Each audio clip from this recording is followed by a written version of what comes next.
प्यारे विद्यार्थियों, आज हम प्रश्नावली 11.1 को लेंगे। पहला प्रश्न है हमारा, जैसे कि संलग्न आकृति में दर्शाया गया है, एक आयताकार और एक वर्गाकार खेत के माप दिए हुए हैं। यदि इनके परिमाप समान हैं तो किस खेत का क्षेत्रफल अधिक होगा। तो यहाँ देखेंगे, ये दे रखा है वर्गाकार खेत और इसकी भुजा है 60 मीटर। तो देखेंगे ये 60 मीटर हो गया, फिर ये 60 मीटर हो गया 120, और ये 60 मीटर हो गया 180, और ये 60 मीटर हो गया 240।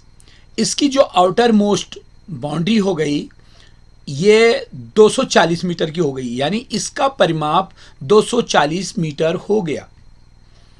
अब इसी बात को इस तरीके से समझते हैं कि जो वर्गाकार खेत का परिमाप है वो 60 गुणा 4, क्योंकि चारों भुजाएं 60 की है तो 240 मीटर का हो गया। तो इसका मतलब आयताकार जो ये खेत दिया गया है जिसकी भुजा की नाप 80 मीटर दी गई है, उसके खेत का परिमाप भी 240 मीटर ही होगा। अब देखेंगे कि जब इस खेत का परिमाप 240 मीटर है तो इस खेत के परिमाप के लिए हम देखिए लंबाई और चौड़ाई को जोड़कर उसका दुगना करते हैं तो देन वी गेट 240 मीटर।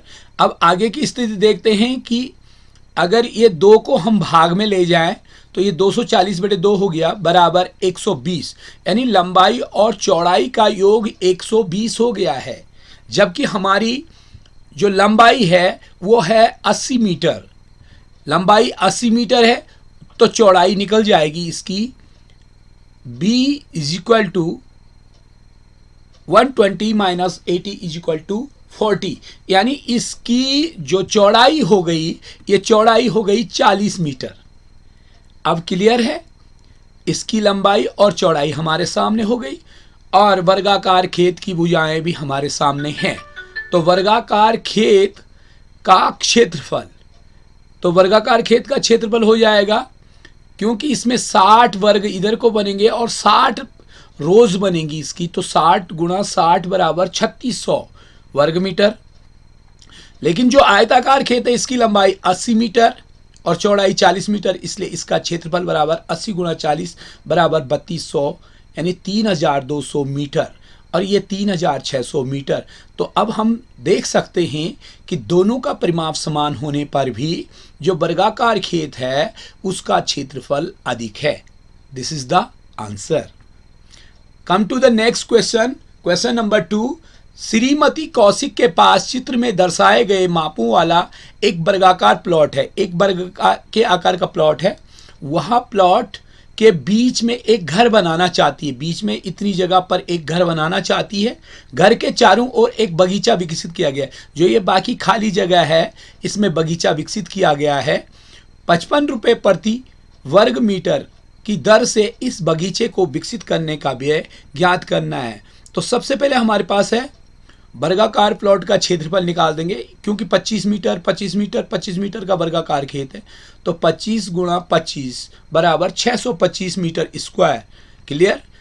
दूसरा है आयताकार जो घर बनाना है उसकी नाप है 20 मीटर और 15 मीटर, तो इसका क्षेत्रफल हो जाएगा 15 गुणा 20 बराबर 300 मीटर स्क्वायर।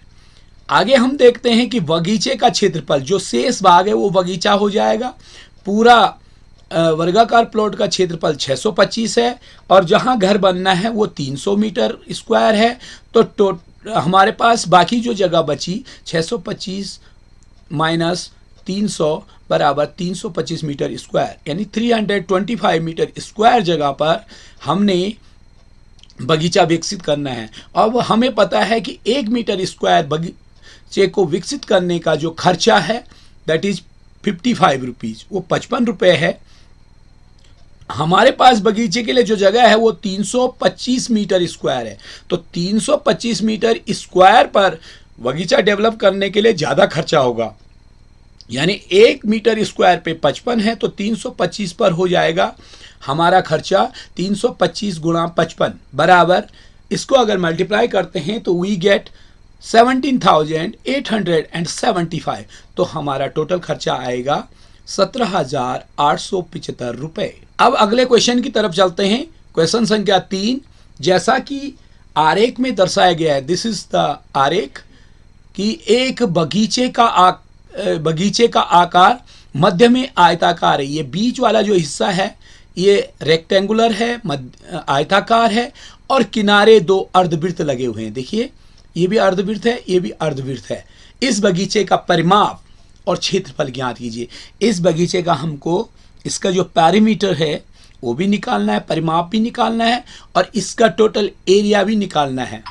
यहाँ पर कुछ हिंट्स दी गई है कि आयत की लंबाई, ये टोटल डिस्टेंस जो है 20 मीटर है, तो यहाँ पे देखेंगे ये 7 मीटर है, तो इसकी जो आधी रेडियस हो जाएगी वो 3.5 मीटर हो जाएगी, और इधर भी 3.5, तो दोनों तरफ से 3.5 यानी 7 घटा देंगे। तो आयताकार खेत की चौड़ाई तो देख लीजिए ये 7 मीटर है, क्लियर। अब ये इस तरीके से है, अब ये त्रिज्याएं हैं, तो लंबाई निकल जाएगी 20 - 3.5 + 3.5, तो 20 - 7 = 13 मीटर। आगे देखेंगे, इसी को देखेंगे हम थोड़ा सा व्यापक रूप से देखते हैं। आयत की चौड़ाई यानी जो अर्धवृत्त का व्यास है वो 7 मीटर है। तो अब आगे की बात करें हम, ये घेरा देखेंगे, एक बार फिर से देखेंगे, इसके चारों तरफ ये जो घेरा है यानी इसका जो पेरीमीटर है वो हमें ज्ञात करना है। तो आयताकार भाग की लंबाई यहाँ से यहाँ तक तो हमारी 13 मीटर है।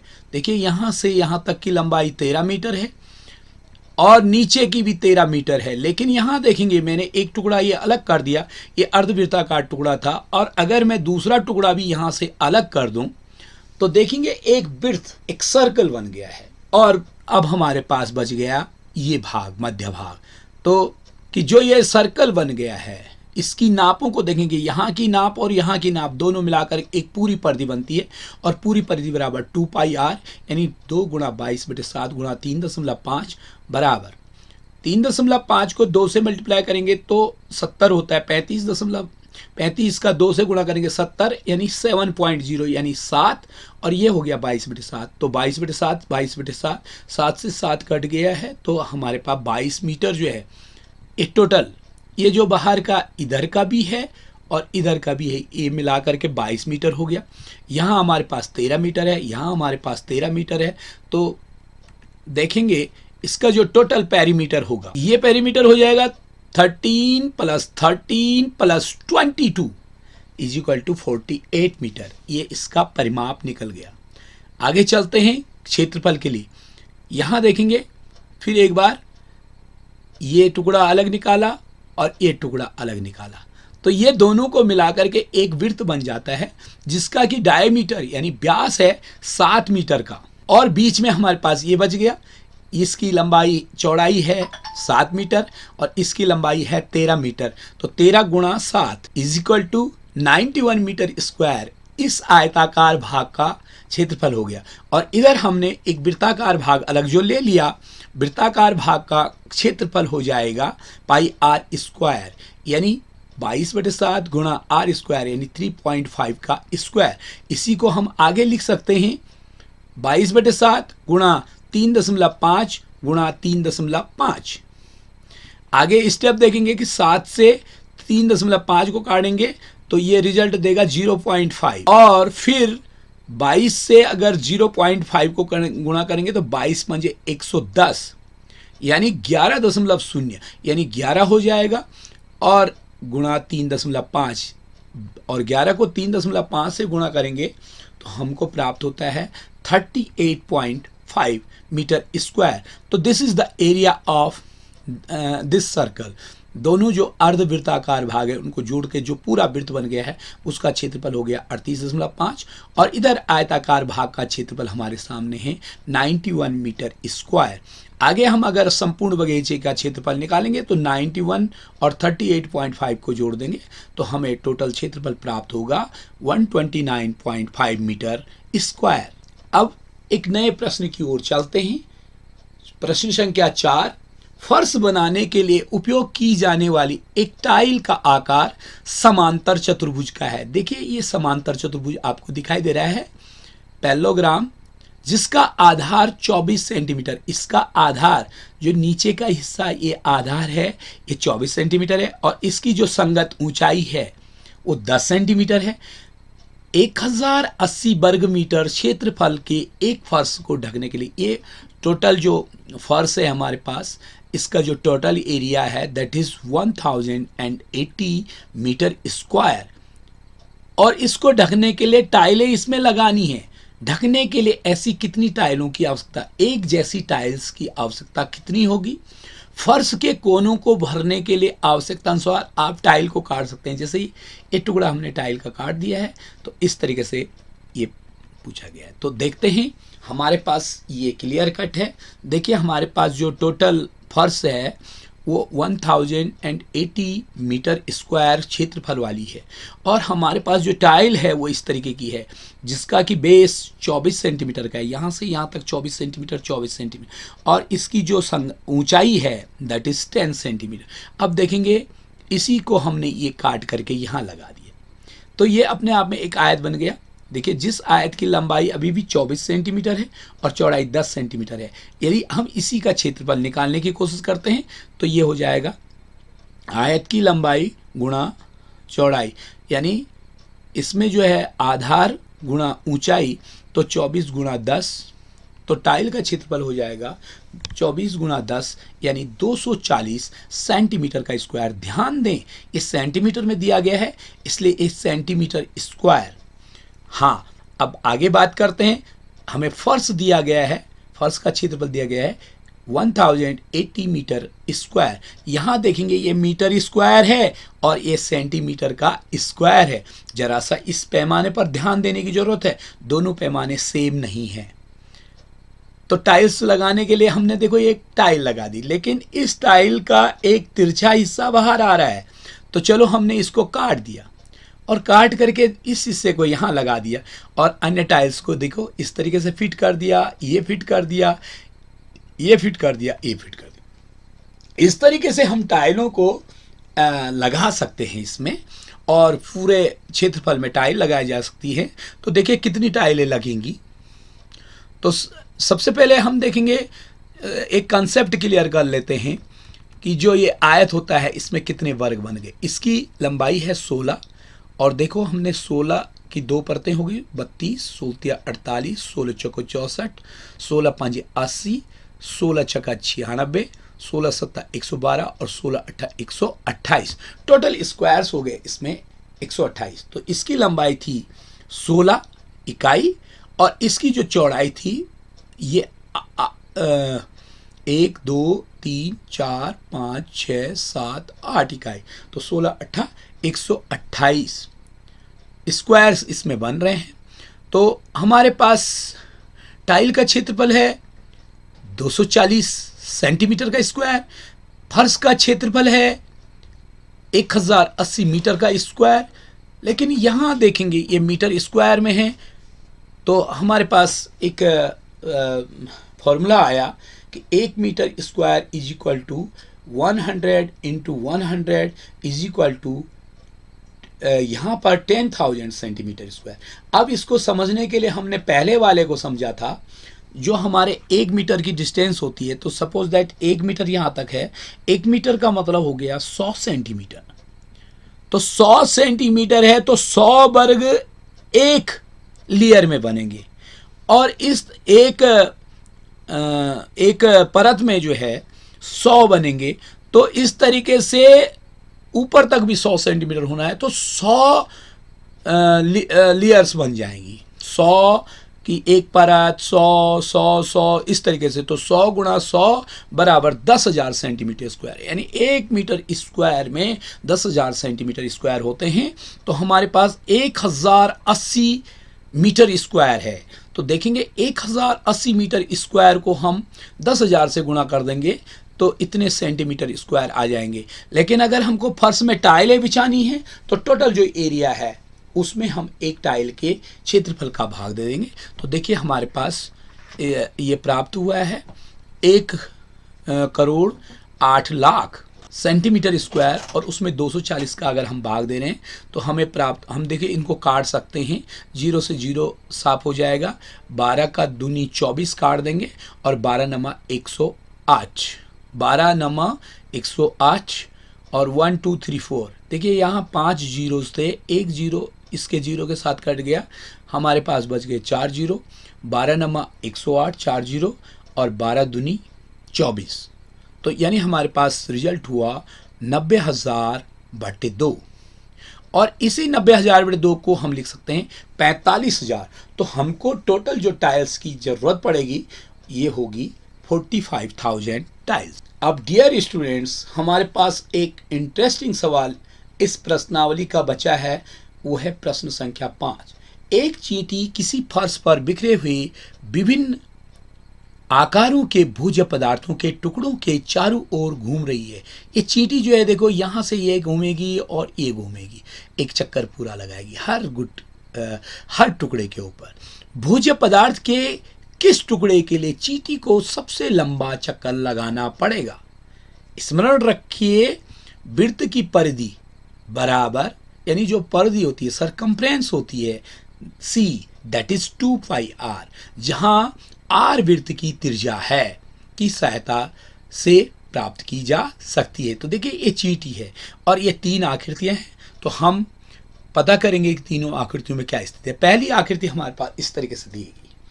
अब इस आकृति में देखेंगे, इसका जो ये अर्धवृत्ताकार है और इसका व्यास वाला जो हिस्सा है वो 2.8 सेंटीमीटर है। तो देखेंगे ये चींटी जा रही है इस पर, तो टोटल डिस्टेंस कितनी ट्रेवल कर दी? यहाँ तक हमने देख लिया कि ये 2.8 सेंटीमीटर है, तो इसने टोटल जो डिस्टेंस कवर की है दैट इज 2.8 सेंटीमीटर। क्लियर? अब देखेंगे ये चींटी फिर अर्धवृत्ताकार मार्ग पर जाएगी, लेकिन इस मार्ग की जो ये है तो इसकी रेडियस हो जाएगी 2.8/2 = 1.4। अब देखेंगे चींटी चल रही है, चींटी इसकी परिधि पर जा रही है, ये गई चींटी और ये पहुंच गई चींटी, यानी चींटी ने कुल कितनी डिस्टेंस कवर की? 2.8 तो ये की, और ये जो इस पर गई ये गई आधी परिधि, और पूरी परिधि निकालने के लिए हम लिखते हैं 2πr, तो आधी परिधि हो जाएगी केवल πr। तो हमको πr की वैल्यू निकालनी होगी।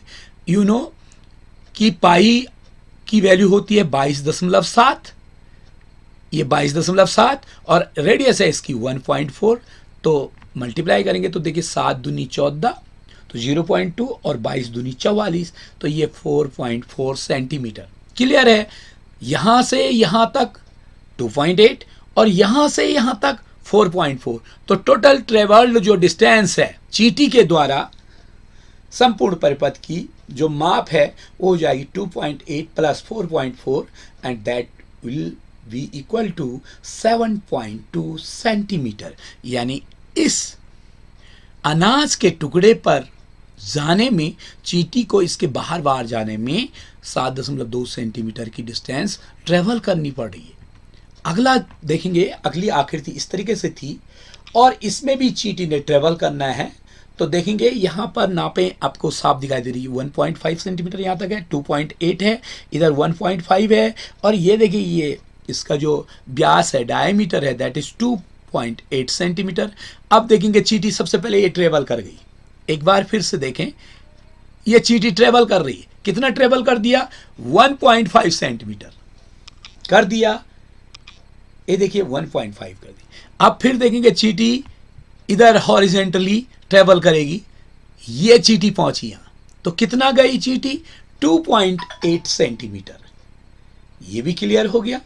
आगे देखेंगे, फिर चींटी ने यहां तक ट्रेवल किया, ये कर दिया 1.5 सेंटीमीटर चींटी ने।